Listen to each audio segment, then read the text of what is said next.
Shasta County ladies help take back the night. Good evening, everybody. Thanks for joining us. I'm Mark Mester. If you drove by City Hall in Reading at about 8 o'clock tonight, you saw what was right behind me. It was a candlelight march in honor of Sexual Assault Awareness Month.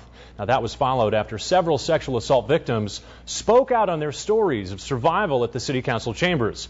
I was able to catch up with one of the victims, and she tells me simply reporting the abuse has liberated her. I've been choked to unconsciousness with my mother on the other line. Because I called her instead of 911, which I should have done. Desiree Baudon was one of several victims to share a personal story at the 17th annual Take Back the Night. Back then, I was afraid to speak out. I was afraid to make a report. Desiree was put through hell and back. It started 22 years ago when she met her now ex-husband. Through the course of their relationship, he verbally abused her, spit in her face, broke bones, and some of it happened right in front of their 2 children. But the worst may have came early in their relationship.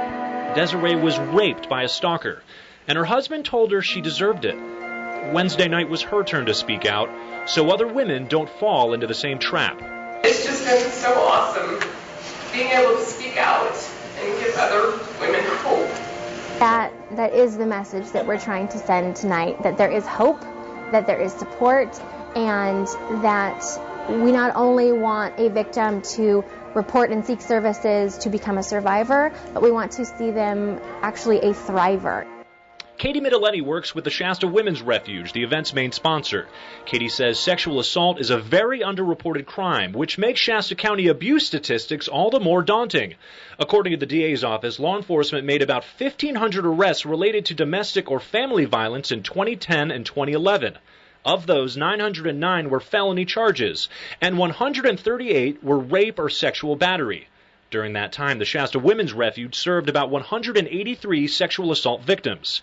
Well, it's a very sensitive topic. It's a very intimate form of a crime, and it's usually perpetrated by someone the victim actually knows. 80 to 90% of the time, the victim knows their assailant. So the key here is to get help and report abuse as soon as it happens. Perhaps Desiree's final words Wednesday night said it best. Courage does not mean we are unafraid.